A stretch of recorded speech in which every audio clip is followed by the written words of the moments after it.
This next basket is the biggest basket we do. It's a 16-inch easy fill basket. They are freely available now. You can see the design's different from the old underplanted baskets that we all used to plant up with the vertical ribs and build it up with plants and moss. We've got pre-shaped holes here with a lattice clip that holds the plants in as you build the basket up. This is a sort of one that was made about 3 or 4 weeks ago. Same basket, done about second week of April, first week of April, and you can see it's started filling really nice. This is going to give you a really big display, if you want a big display. This is the type of finish we'll get, and basically this one's going to be virtually the same as that one. The colours we're using are purple, we're putting some yellow in this time, purple, yellow, blue and white basically. And at the bottom of this basket you can see there's a water retention area. What I tend to do with that is drop a bit of the swell gel in, about half a teaspoon in the bottom of there, so that's where the water's going to gather and hold, and then some of the slow-release fertiliser mixed in with that. But after that, a bit of sphagnum moss, good quality sphagnum moss in the bottom, above the on top of the swell gel and the slow-release fertiliser. Then we do the same again. So that is going to be the water reservoir for the basket. And again, that is the last place the water is going to touch before it drains when you water. Again, add some slow-release fertiliser on top of that. Then the same compost, a good half multi-purpose, peat-based and half soil-based. And we're ready to go. You can even put just another sprinkling on top of there. We're going to add the fertiliser as we build the basket up. You could pre-mix it in the compost, but I like to add it like this, just as we build it up. So we're ready for the bottom row plants. You do need to have an idea of the vigour of the plants that you're using, because a lot of people make the mistake of putting a large leafed and large foliage plant on the top, like this Saphinia. We would never put that on the top of this basket because it's just going to smother everything else. We'll use that in the base. The Million Bells type petunias, they'll be used on the top because they're not as vigorous. It's really as simple as that. Again, we're working in pairs. This is a variety called Purple Mini.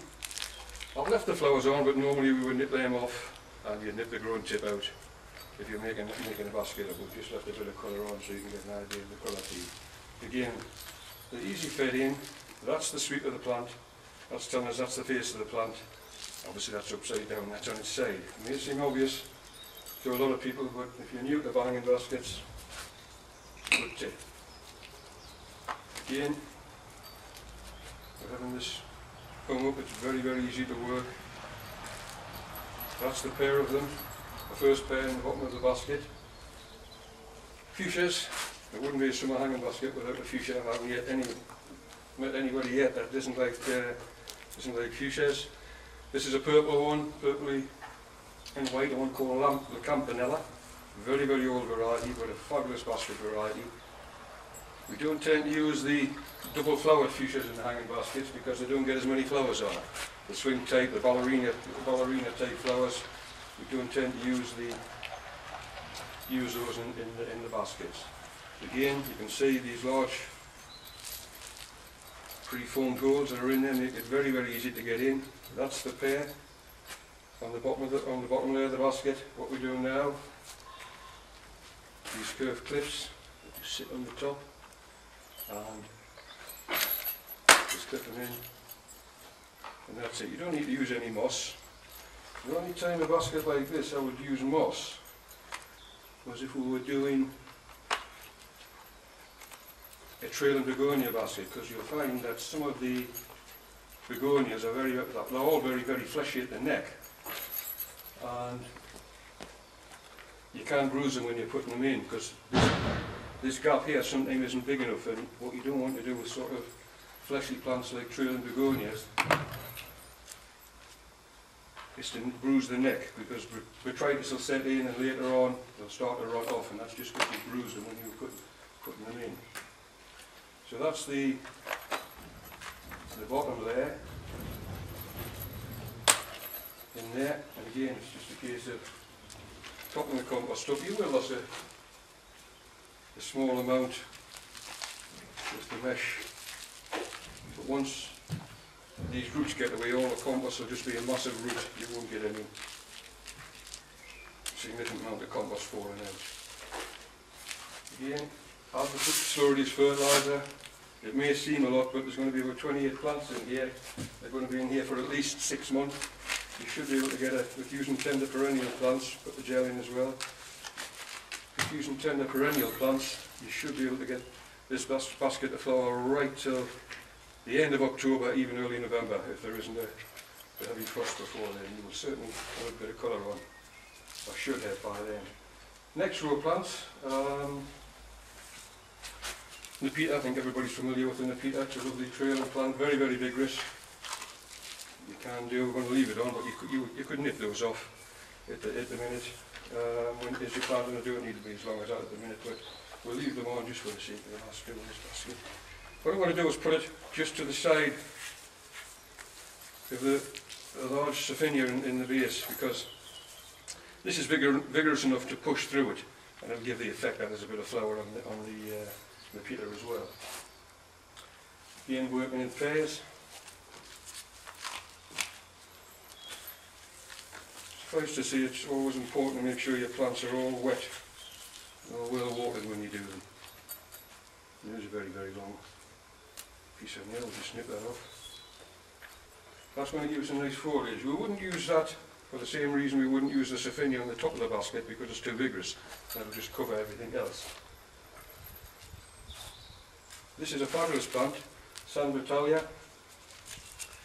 There's various different names for it, different varieties. There's a bush type one, a squat type one. This is a very, very good trailing one. And it does go with purple, yellow and purple, they'll blend in nice, and the blues that we're going to use. I wouldn't use it with anything pink. Pink and yellow is a bit of a no-no with me. I don't like the combination of pink and yellow, and it doesn't seem to look very good. Again, next to the Nepeta, very, very trailing, very colourful. It's great having a nice pastel basket with lots of pastel colours and no yellowing, but in a very, very dull summer, it can look very, very dull on a dull day. It may seem obvious, but by adding a bit of yellow, it brightens it up, and it's on a dull day, so it is a nice touch. You don't want to overdo it, just a couple of plants is needed. That's the blue there, it's going to mix with the yellow as well. The blue lobelia, the perennial, this is one called Waterfall Blue Ice. It's got a bigger white eye in. And again, just using the two opposite each other. We've still got another 2 plants to go in here, so we're using sort of strongish colours, the purples and the reds. This is a verbena, cherry red verbena. Again, most of these, well in fact all of these plants are actually multi-purpose plants. They're a container plant, a basket plant and a ground cover plant. You could put any of these as a ground cover plant in your garden as well. They'll give an equal good display. And again, we'll just nip this one tends to get flower buds in early on. We want the plant to build up. We'll just nip them off. We'll slot that in. We've got it next to the blue and the purple. Again with this one, just nip the centres out. And that's the middle row.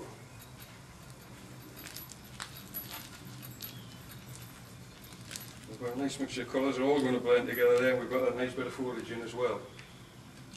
After that, it's just a case of putting the clips in.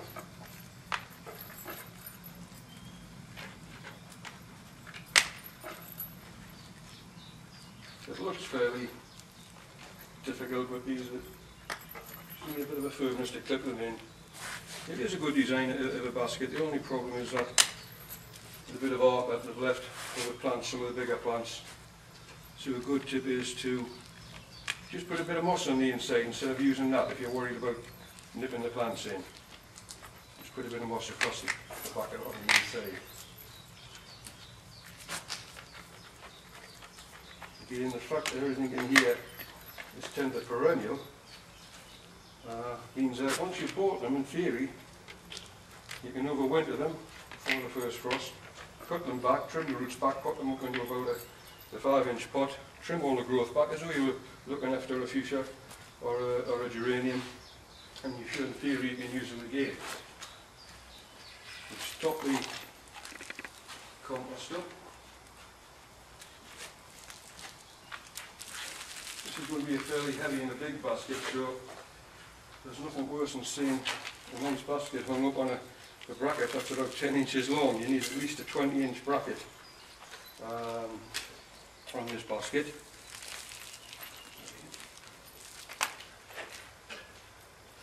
As I say, the amount of plants in here, this is actually going to be full of root within a month. There won't be a lot of spare capacity for any more root growth after about a month at this time of the year with the long days and good light levels. Again, that's the top, very easy to do, just a good scattering of the slow-release fertiliser and the water magic swell gel. Just lightly work it in there. And that's it. The top again is the first basket we did. Ivy leaf geraniums, this is a purple one. Big flower stems on there, we don't want that. These tend to be self-branching, that is, they'll bush out themselves. If they're not and they've got a long leader stem in, you snip the centre out. It'll induce more growth from the side shoots. So what we're going to do is use these 4 chains as the measure for the 4 structure plants, because we're going to put 2 fuchsias in here and 2 ivy leaves. So we've already got 2 fuchsias here, so we want the other 2 to be this side, so we've got them split up. So we use the ivy leaf just on its side. It doesn't matter that that's slightly high there, we're going to cover that with a bit of moss when we're finished. Again, it's a nice semi-double purple. Buds on there, take them off. Just nip the growing tip if it hasn't branched itself already.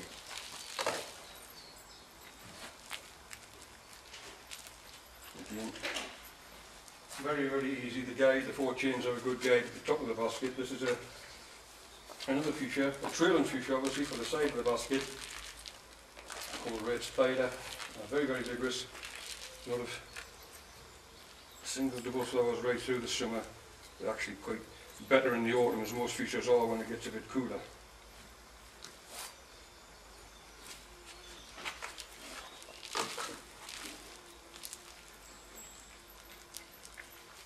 That's its partner, right opposite. And again, don't worry that it's sitting up a little bit here. We're going to cover it when we're finished.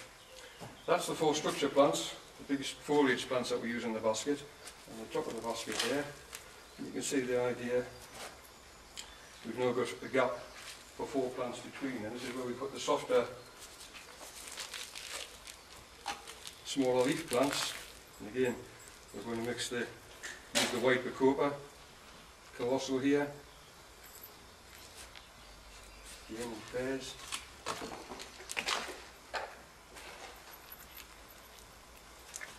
That's the sweep of the plant, that's telling us it wants to lie this way, right up to the edge. And the last 2 plants on the edge of the basket is a Million Bells. It's a purple blue petunia. This is going to sit down here, drift down here onto the yellow and the purple will blend together. You can see we've stayed away from the pink, because pink doesn't go with the yellow. Even a little bit of yellow in a basket, pink isn't the colour to use with yellow, unless you particularly want to. Just the centre to finish off, again, no geranium. If you like a geranium, put one in, but a pelargonium. We'll nip this one, it's a dark eyes, it's a beautiful purple, double flowered fuchsia. One in the centre, and then what we're left, again, we put 3 round the centre. This is another upright verbena. I'm going to mix them a bit here. This is one blue velvet. It's a purpley blue with a white eye, and we'll put 3 of these in here. That'll give a nice middle. If this is an upright, it'll push up and it'll mix in with the fuchsia. Again, don't be frightened to nip them back. Sacrifice a few flowers now for even more later. This is the second last plant going in.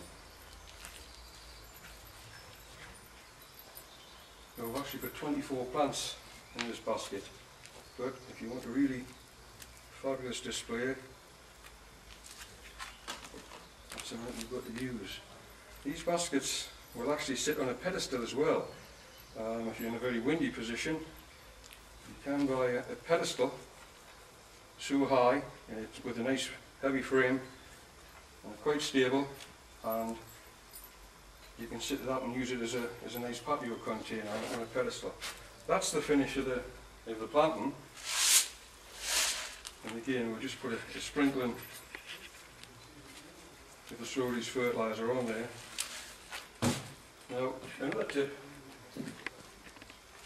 is to use a bit of moss to cover the top of the compost, because if we left it like that, obviously when you water, initially there's going to be a lot of soil come out, a lot of compost come out. Well, you'll have to leave a big dip in it otherwise.